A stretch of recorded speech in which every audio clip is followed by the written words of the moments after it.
నమస్కారం అండి. SB news 9550కి స్వాగతం సుస్వాగతం.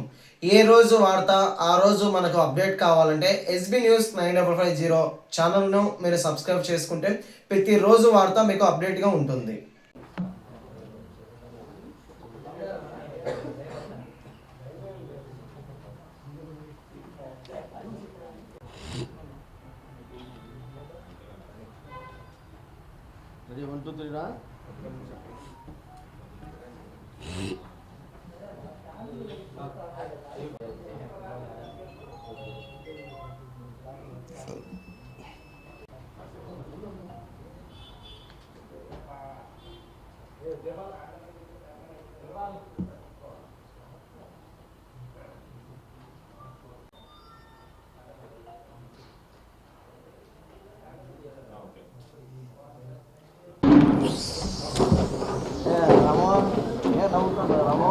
మొన్న జరిగిన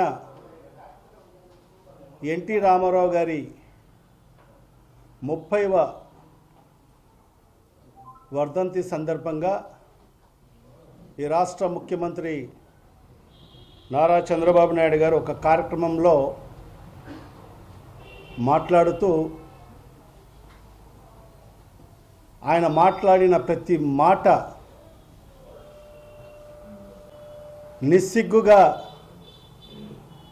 వైఎస్ఆర్ కాంగ్రెస్ పార్టీని నిందించడం జరిగింది. మరి ఈరోజు మనం ఒక ఉదాహరణ తీసుకుంటే మరి మన రాష్ట్రంలో జరిగిన స్కిల్ స్కామ్ గురించి సుమారుగా 360 కోట్ల రూపాయలతో మరి ఆ స్కిల్ డెవలప్మెంట్లో స్కామ్ జరిగితే మరి అనేక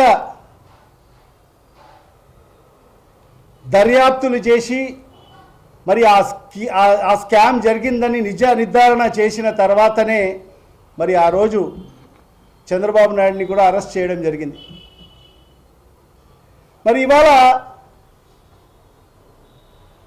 ఇదే చంద్రబాబు నాయుడు గారు ఆ స్కిల్ డెవలప్మెంట్లో ఎక్కడ స్కామే జరగలేదని చెప్పి మరి ఈరోజు ఏ రకంగా వ్యవస్థల్ని మేనేజ్ చేసి మరి ఈరోజు ఆ స్కిల్ స్కామ్నే పక్కన పెట్టిన పరిస్థితి మరి ఈరోజు ఈ రాష్ట్ర ప్రజలకు అందరికీ కూడా తెలుసు.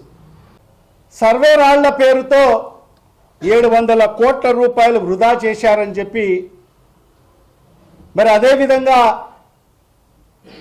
మరి ఆ ఏదైతే భూ సర్వే ఏదైతే చేయడం జరుగుతుందో రాష్ట్ర వ్యాప్తంగా అది ఒక పెద్ద స్కామ్ అని చెప్పి మరి ఆనాడు ప్రజలకు భూతద్దంలో పెట్టి చూపించడం జరిగింది ఎన్నికల ముందు. మరి అదే రీసర్వే మరి ఈరోజు ఈ ప్రభుత్వం వచ్చిన తర్వాత, ఈ కూటమి ప్రభుత్వం వచ్చిన తర్వాత మరి ఈరోజు వీళ్ళు ఈ భూ సర్వే చేయడం లేదా? మరి ఈరోజు వాస్తవాలు చూస్తే మరి ఈ కూటమి ప్రభుత్వంలో అన్ని మాఫియాలే.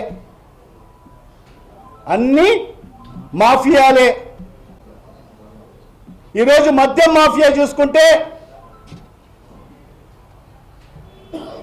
ఎంత దారుణంగా ఉందంటే ఈరోజు మన రాష్ట్రంలో నిజంగా మొన్ననే ఈ రాష్ట్ర ప్రజలందరూ కూడా సంక్రాంతి చేసుకోవడం జరిగింది.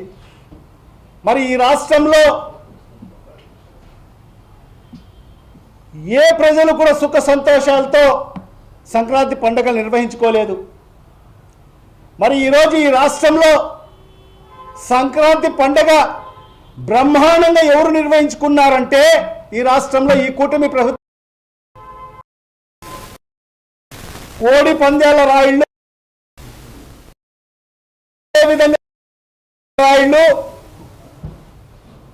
మద్యం మరియు బెల్ట్ షాపులు నిర్వర్తించే వాళ్ళు, మరి అదేవిధంగా టీడీపీకి సంబంధించిన తెలుగుదేశం పార్టీకి సంబంధించిన ఎమ్మెల్యేలు, ప్రజాప్రతినిధులు బ్రహ్మాండంగా ఈరోజు ఈ సంక్రాంతిని నిర్వహించుకోవడం జరిగింది. సమయం లేదు, సందర్భం లేదు. రాత్రి 12 గంటల అనక రాత్రి 1 గంటకు కూడా ఈరోజు మద్యం దొరికే పరిస్థితి ఈరోజు ఈ రాష్ట్రంలో ఉంది. దీనికి పూర్తిగా బెల్ట్ షాపులే కారణం. ఒకవైపు మద్యం షాపుల మాఫియా, మరోవైపు బెల్ట్ షాపుల ద్వారా యథేచ్ఛగా మద్యం అమ్మే కార్యక్రమాలు ఈ రాష్ట్రంలో జరుగుతున్న పరిస్థితి స్పష్టంగా కనిపిస్తుంది. మొన్నటికి మొన్న సంక్రాంతి సంబరాల్లో కూడా ఏ రకంగా మద్యం ఏరలై పారిందో ఈ రాష్ట్ర ప్రజలు ప్రత్యక్షంగా చూశారు.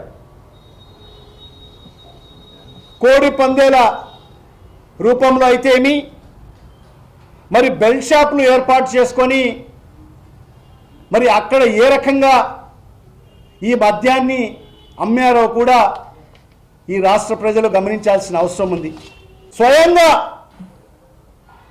ఈ రాష్ట్ర ముఖ్యమంత్రి నారా చంద్రబాబు నాయుడు గారు, మరి అదేవిధంగా ఆయన తనయుడు లోకేష్ బాబు కనుసైగల్లోనే మరి ఈరోజు ఈ మద్యం మాఫియా జరుగుతుందని చెప్పి కూడా ఈ సందర్భంగా ఘంటాపదంగా చెప్పగలము.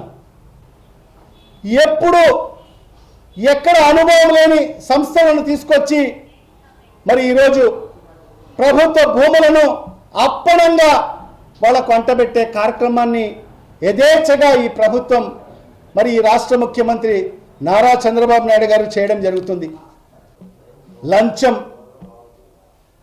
ఏ కంపెనీ లంచం ఇస్తుందో, కమిషన్లు ఇస్తుందో మరి ఆ కంపెనీకి భూములు ఇచ్చుకోవడమే. ఉప ముఖ్యమంత్రి పవన్ కళ్యాణ్ గారి పార్ట్నర్కు 1200 ఎకరాలు దారదత్తం చేయడం జరిగింది. ఆయన ఎవరయ్యా అంటే మన డిప్యూటీ ముఖ్యమంత్రి పవన్ కళ్యాణ్ సినిమా నిర్మాణంలో ఆయన పార్ట్నర్ అంట.